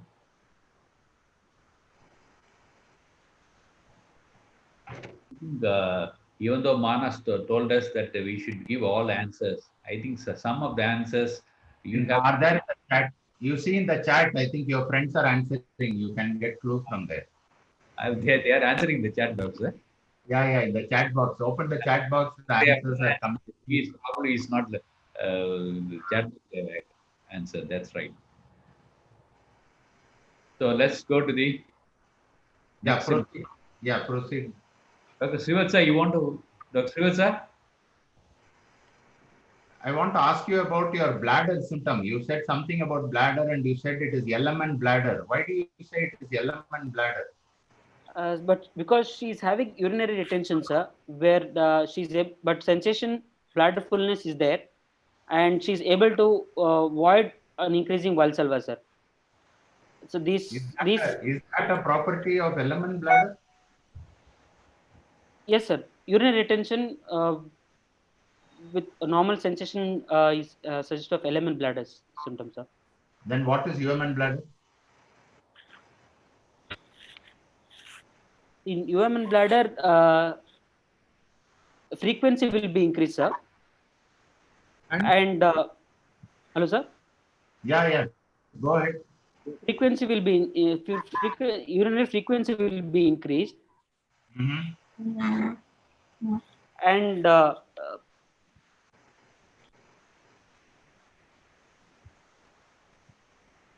when will a patient have incontinence?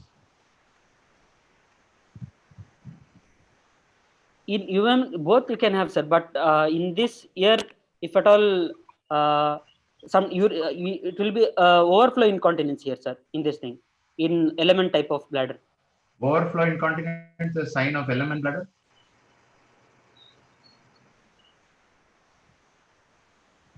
You are confused between element and element bladder, doctor, I think. You have seen myelomeningocele? Yes, sir. They are elements or human bladder?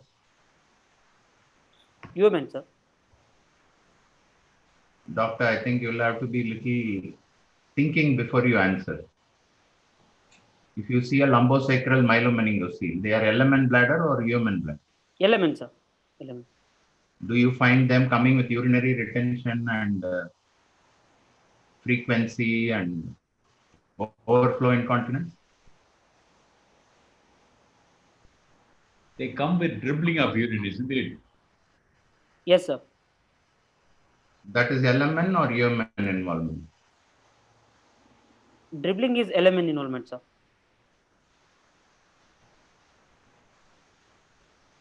See, unfortunately, we cannot take a detailed class on bladder for you, but you should be able to tell what are the signs of human bladder, what are the signs of element bladder, clearly.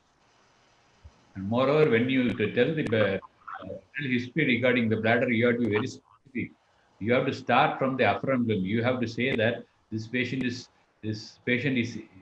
able to or not able to feel the bladder sensation, whether the fullness of the bladder, whether he or she is able to initiate micturition, whether is able to completely void, whether she has a sense of incomplete voiding, and whether there is some interruption, whether he or she is able to interrupt voiding volitionally. So all these things you have to mention while giving bladder history.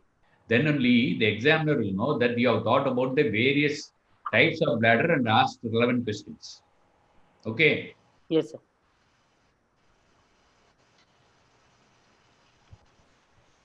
So this patient has got radicular pain, numbness,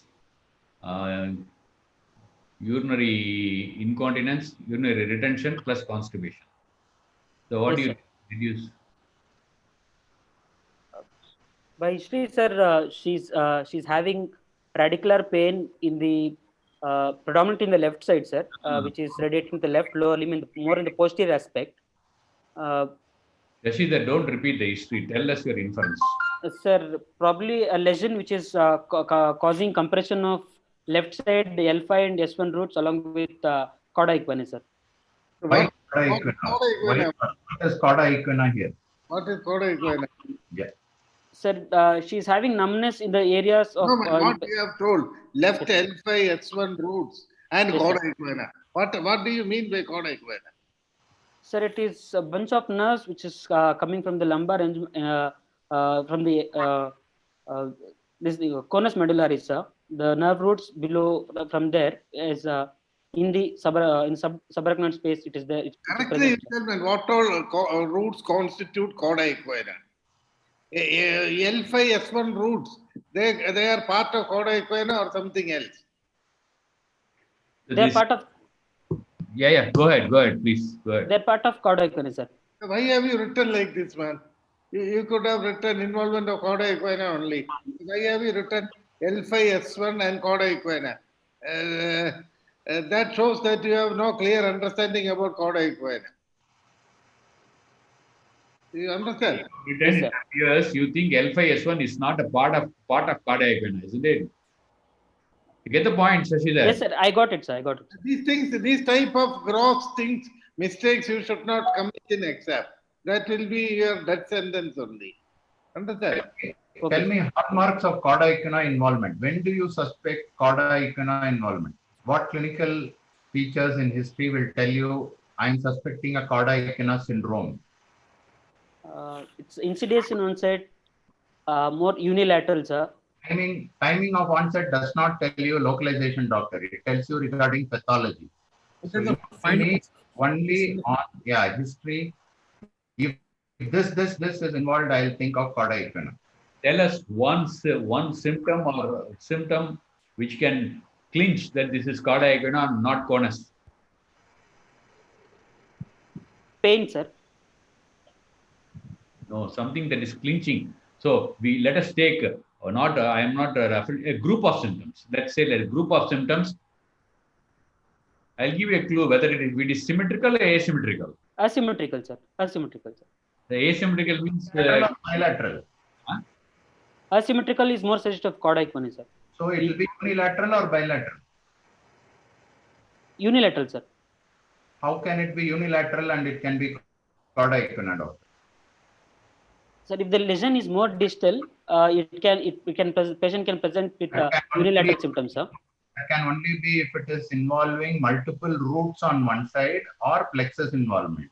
It cannot be cauda equina. Once you say cauda equina, it's involving both sides in a asymmetrical manner. Symmetrical manner, you go higher.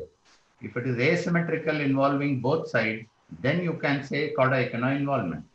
Where is the right-sided involvement in this patient? No, sir. No right-sided involvement, sir. Then how did you say it is cauda equina? Is there any other root other than L5S1 that is involved?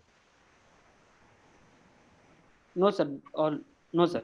No, please think before you answer. Don't get. Apart from L5 and S1 root, are there any other roots? Yes, Other roots, are they involved or not? Involved, sir. Below L5 is S1, S2, S3, and S4 also perianal sensory loss is there, sir. So.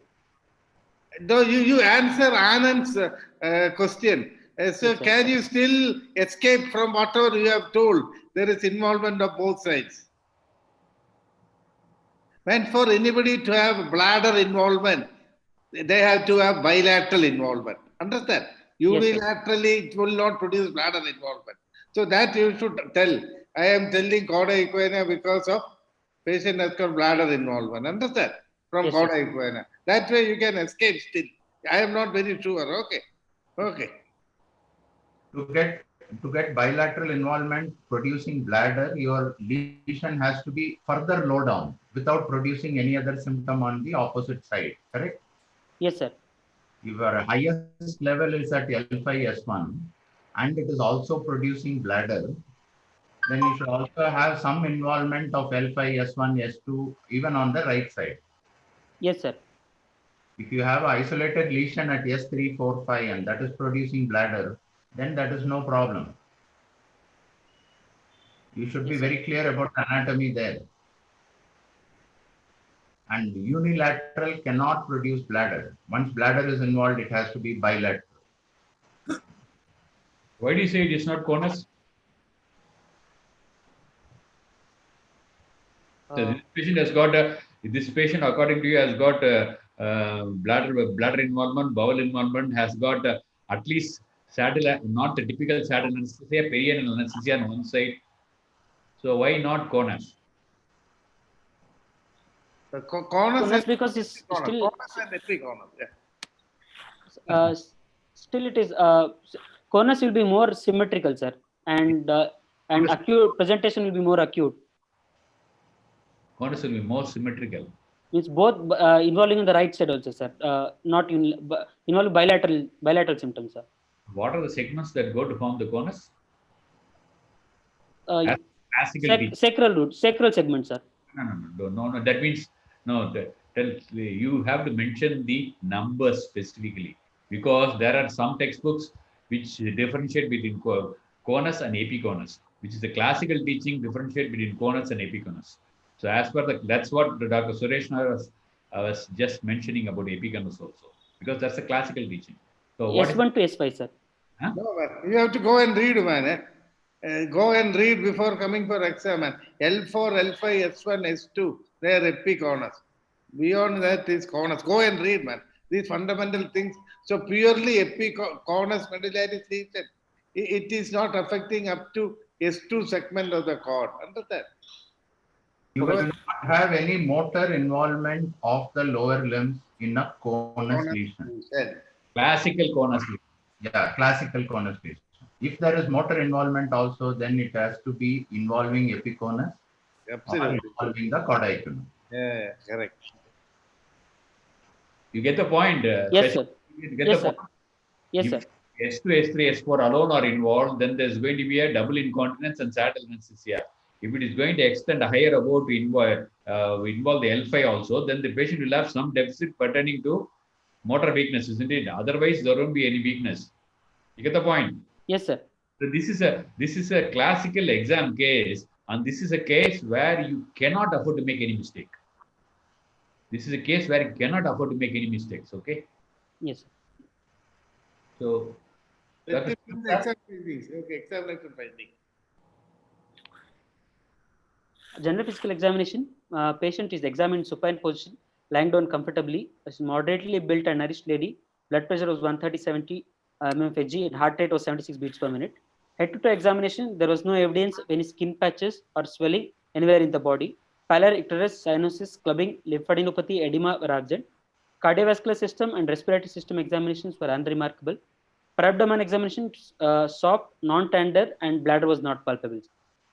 Central nervous system examination, GCS was 15/15, conscious, oriented. Higher mental functions, speech and language functions were normal. Cranial nerves were intact. Spinal motor system, bulk and tone are normal in all 4 limbs. Power was bilateral upper limbs was 5/5. The lower limbs, right side power, hip joint, knee joint, and ankle joint, all movements were 5/5.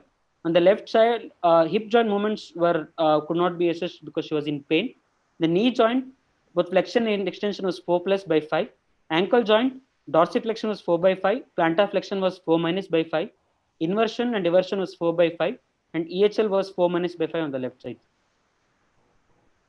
DTRs, biceps, supinator, and triceps were bilaterally 2+. And knee jerk were bilaterally 2+. Ankle jerk, right side it was normal 2+, and left side it was absent. Plantar's flexor, it was flexor response bilaterally. Abdominal reflex were absent. Anal wink was present and anal tone was normal.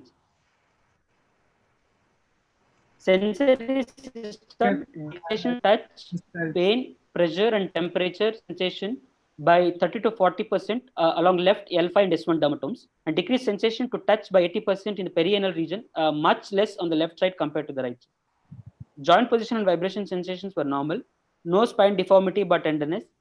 Their cerebral signs were normal. Gait was antalgic with weight bearing on the right lower limb and spine bent laterally to right side. SLRT positive on the left side at around 40 degrees and cross SLRT was absent. Summary.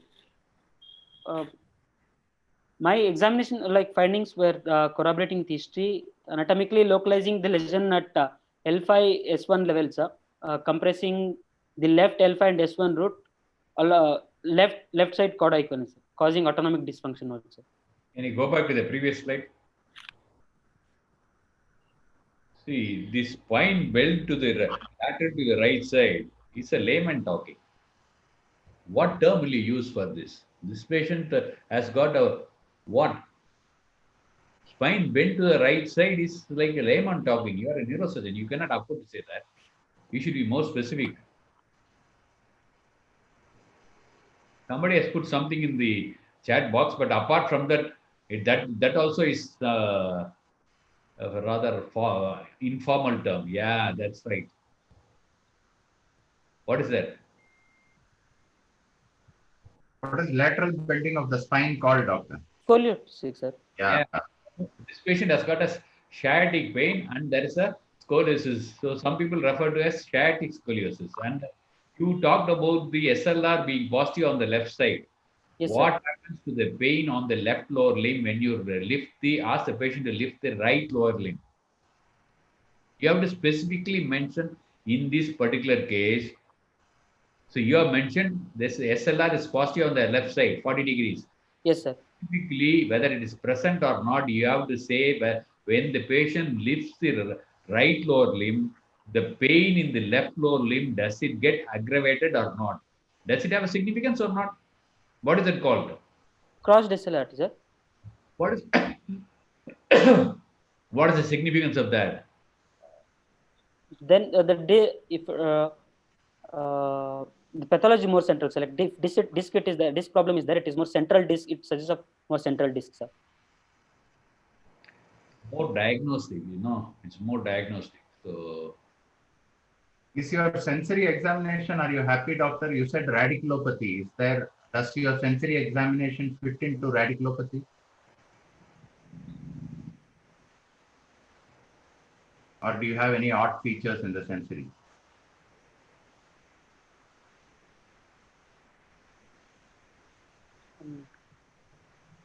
You think everything is fine? Yes, sir. Why do you think there is L5S1 radicular sensory loss?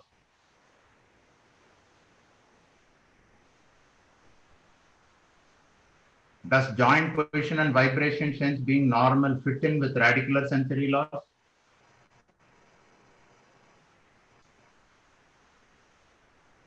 Will you get only touch, pain and pressure, temperature loss? No, sir. It is a peripheral means other sensation also, because it's a mixed nerve. Other sensation. Either you have not examined or you are not understanding why joint position vibration has to be lost if it is radiculopathy. where did you keep your tuning fork for testing vibration sensing? Where all did you keep the tuning fork while testing vibration sense for this patient? What are the locations where you kept the tuning fork? Medial and lateral malleolus, tibial tuberosity, sir, in the lower limb, and iliac crest. Which frequency did you use? 256, sir. That is not ideal. You know why?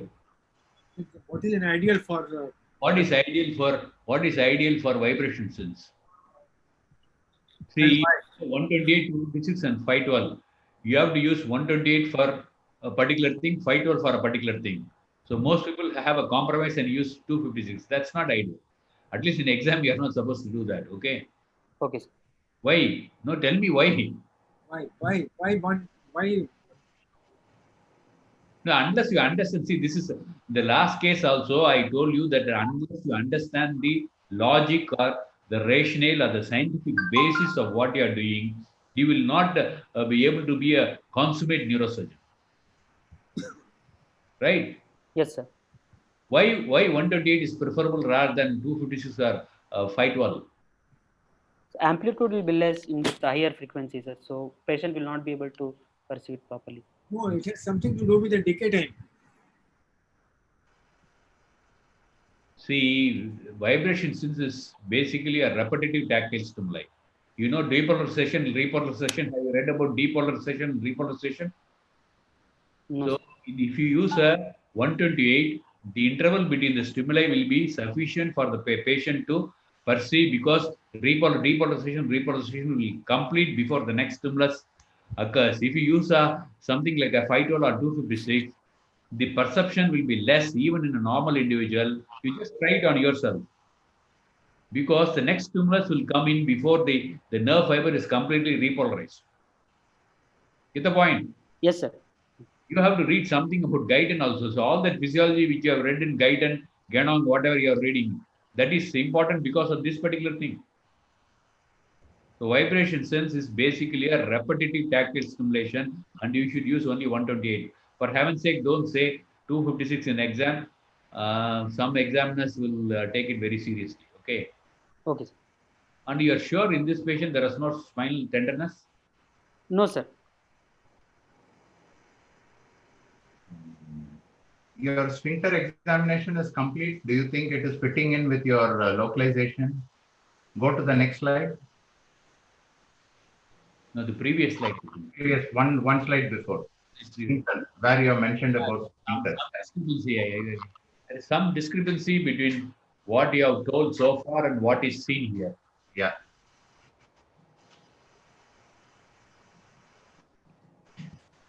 In Kodaikonus, anal tone usually will be reduced, sir, but if LTR it shows normal. Okay. What about reflex?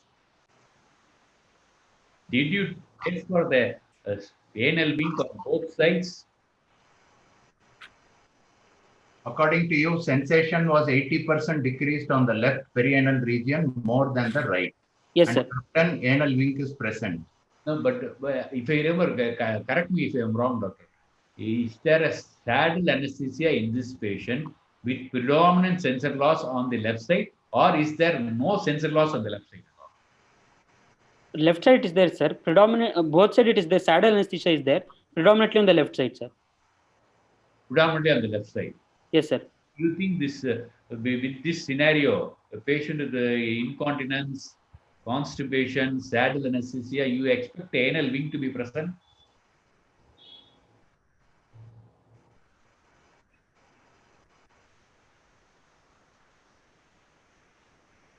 At least you should have noticed and told us that there is some discrepancy. You know, we are trying to see if you might have got what you have got. We are not able to examine the patient, but it's not concordant. You know, it should fit in.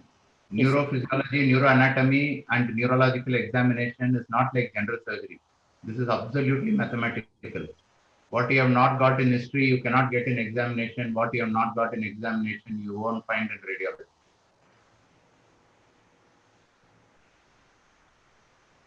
I think bladder and lower cauda equina requires a lot of brushing up for you. I think there's a please. Cauda equina and this thing very much.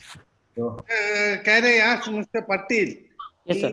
I asked this patient, can it be anything other than this prolapse?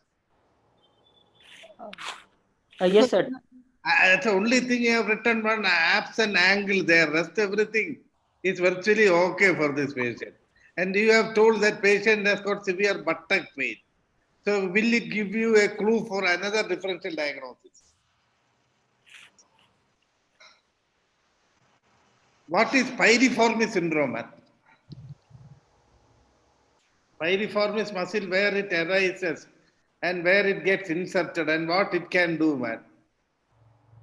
I am not talking of this patient, but you know, it arises from the anterior lateral aspect of sacrum, gets inserted to the greater trochanter.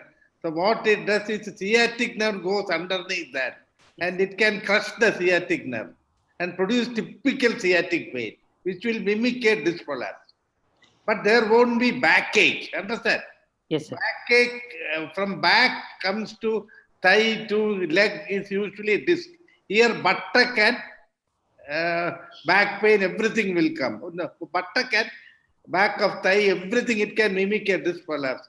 So this patient you are telling has got severe pain in the hip area. That is what I am interested. How will you rule it out? There are two tests called, one thing which is characteristic in this patient, we suggest it is a disc prolapse is your SLR is positive. That is almost 100% signature of a disc disease, man. But the other one, there are two more tests you should have told, man. One is the FAIR test, other is the Faber test. Understand? Yes, sir. Your sacroiliac joint, everything you should rule out with a triple joint test. It is otherwise called Faber test, man. You keep the knee flexed over the other thigh. The right leg you flex at the knee, and the leg you should keep over the opposite thigh, and then start compressing the thigh, the leg which you have flexed at the knee down. So if it is a joint problem, they will jump with pain. So you can rule out sacroiliac problem. You should check that. It is called the Faber test, triple joint test. Understand? Yes, The sir. other is FAIR test. That is flexion, adduction, internal rotation test. That you flex the knee joint, then adduct and internally rotate. It will stretch the piriformis muscle. And then they will have typical sciatic symptoms. Understand? So Yes, you sir. should do for all these tests. Then there is something called pump handle test. That also you bend the knee joint and take that right knee to the left shoulder to check for right piriformis. So all these tests you should do. This is the patient where the pain typically is along a sciatic distribution, and there is nothing in the clinical examination other than your SLR to suggest. And also you have told angle jerk is absent. No. Yes, sir. Left side, sir. If you have to tell a disc prolapse, what is that disc prolapse? Where is that disc prolapse? Correctly you should tell. One disc which can explain your findings. One disc. At disc at L5S1 level, sir. Look, I asked you. Lateralizing to left. I asked you one question, man. This L5S1 disc will involve which root? Normally, Yes. the routine run-of-the-mill L5S1 disc will involve which root? S1, sir. Then this patient, what did you tell? Patient has got involvement of which all roots? This patient, which all roots you have implicated, man? Left. Indeed. What is that? He mentioned L5 root Yes, was so involved. that is what I asked. Now, L5, who will, so this L5S1, how will you attribute this L5 finding? EHL is weak, sir. That can be. I agreed, man. You have already told that patient L5 root is involved. Yes, You have sir. already told S1 root is involved. Now Yes, sir. we are asking, tell us one area where both the roots can get involved. And you told L5S1. Immediately examiner will tell you to come after 1 year, man. That means you have absolutely no idea. L5S1 disc cause L5 root involvement. So what is in other words, Dr. Patil, in other words, what is the nerve root that exits at the L5S1 foramen? What is the nerve root that exits at the L5S1? What travel? L5, sir. Huh? L5 will exit, sir. So, You are telling L5 will exit. It already exited. How did the disc catch that root? How is it catching the root now? Paralateral disc or extruded disc cannot cause, sir. If it is a paralateral disc, how did it catch the traversing root of S1? and the other nerve roots. That's the chorda equina, according Other nerve roots S2, S3, S4. it is Why exiting root will not get involved in a disc prolapse? It will exit early only, sir. It will get in the upper part only, the upper part of the disc level only. It will exit, sir. It will get exited. Part of the disc. You used to talk like a neurosurgery resident, man. No. So where is does it go in the lower part of the foramen or on the upper part of the foramen? Hugging the upper pedicle or hugging the lower pedicle? Hugging the upper pedicle, sir. No, so upper pedicle means will it be? It will be at the level of the disc or above the level of the disc? Didn't get it. You know, there is a tier 1, tier 2, tier 3, McNabb's tier 1, tier 2, tier 3. You have to write it down and go and find out. McNabb has described tier 1, tier 2. Some people call it ground floor, first floor, second floor, etc. You have to go and read. This is very important. You still have time to read, man. So if can it still be a L5 S1 disk prolapse, which can implicate both L5 and S1 root? Extruded disc, sir. See, everything is extruded, man. It's a central, paracentral, everything is lateral, far lateral, everything is extruded, man. It will not come without extrusion, man. So my question to you is, this patient, you have to always try to tell one area only, which will explain everything. So if you are telling L5, S1, can you explain both L5 and S1 root with that disc prolapse?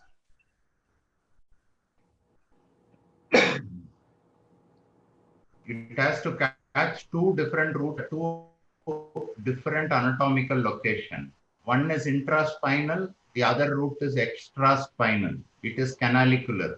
So unless you have a migrated, sequestered fragment, it will not be able to explain. You should have two different localizations. So it is better to go higher than try to have different fragments. So what diagnosis you have given for this case? Again, you can tell with one disc, it should explain both L5 and S1. So what is already given you a clue. Anandh has just now, Anandh gave you a clue. One disc can explain, a prolapse at one level can explain all these findings. Yes, just now he gave you a clue. A sequestered disc. No, we are talking about the level. The more roots will be involved. L for higher level, L4, L5, sir.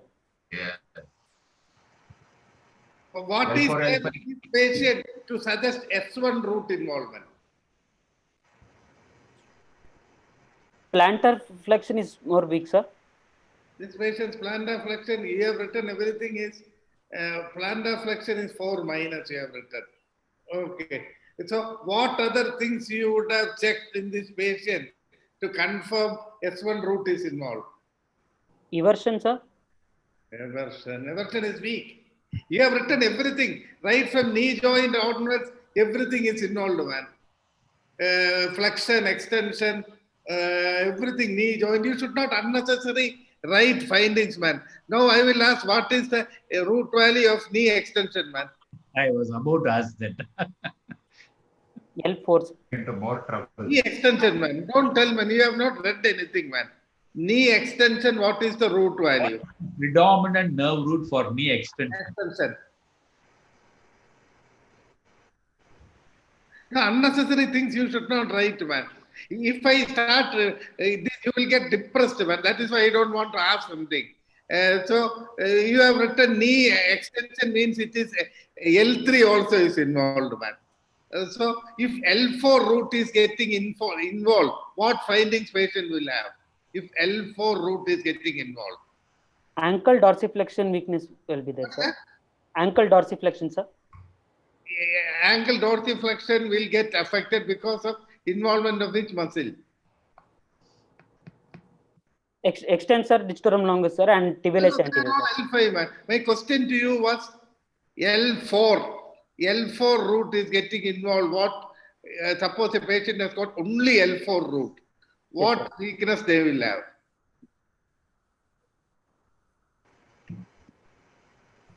I think L4, when muscle has got only root supply is only one root, man. That is tibialis anterior, man.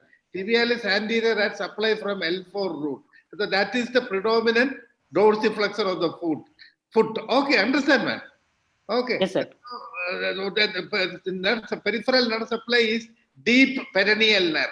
Perennial nerve, sciatic nerve divides into posterior tibial, common perennial. Common perennial has a branch called deep perennial. It supplies tibialis anterior. Now the catch comes. How will you differentiate a L4 root from a deep perennial nerve? If all the people are listening, they can write to me L4 root from a deep perennial nerve. Both will have same problem, man. Understand? So what will be affected in L4 root, which won't be affected in deep perineal nerve? And what will be affected in deep perineal nerve, which will not be affected in L4 root, which you people can communicate with me. Otherwise, it will be just giving them milk in the mouth only. Understand? But this patient, I will tell you, this patient just to this patient, how will you differentiate this? I have this patient, how will you differentiate from? I am telling this patient has got a posterior tibial nerve involvement. Patient has got angle jerk weakness. Patient has got plantar flexion weakness. Posterior tibial nerve is a branch of sciatic nerve. Yes, sir. But you are telling it is involvement of S1 root. So how will you differentiate both? L4 root from deep perineal nerve. S1 root from posterior tibial nerve. How will you differentiate? All people are listening. All of them can write to me. It's all very easy, man. Just mathematics only. L4, L5 root. L4, L5 root from common perineal nerve. All these things you can write. L4, L5 from common perineal nerve. L5 from posterior tibial nerve. L4 from deep perineal nerve. Then you will become a master, man. You can spit at the neurologist. Spit. You don't require them. You can tell what is the diagnosis. Immediately. Doctor, don't get disheartened. I think these questions are very important for you to understand. So please go back and read and discuss among your colleagues so that your understanding is clear. We'll move on to the radiology, sir. Yeah, please. Yeah. Yeah, we are already 1 hour past on this case. This is a T1 sagittal section of MRI lumbar spine of the patient, which is showing reduced disc space at L5S1 level with disc extruding and causing the spinal stenosis, sir, canal stenosis, sir. And this is a T2 weighted sagittal section showing the degenerative changes in at both L4 and L5 level, more at L5S1 level, and causing disc protrusion and compression of the nerve roots, sir. This is the axial section at L5S1 level, sir, which is showing a disc compressing, central disc compressing the more protrude outside and causing the compression of the roots at level, sir. L5S1 level. Root and all we are not seeing, man. Anyway, there is a central disc prolapse. Okay. Yes, sir. Fine, but did you take a plane radiographs to find out whether the L5 is sacralized? Yes, sir. Yes, sir. No sacralization of this thing, sir. No sacralization. What is the plain X-ray finding of sacralization and lumbarization? Can you tell? When will you tell S1 is lumbarized and L5 is sacralized? Can you tell like plain X-ray finding?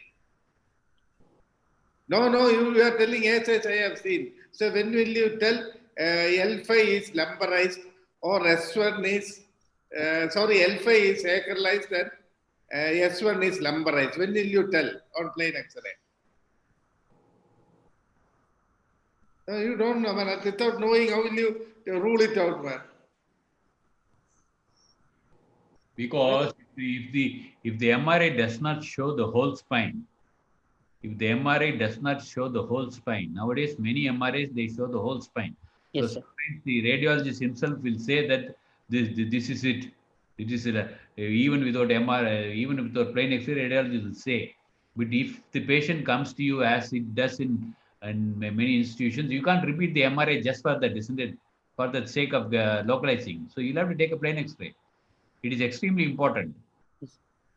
So the old time there was a book called McGregor, man. I don't know whether you people have heard of that book. So I will tell the answer for you people because that book is not available.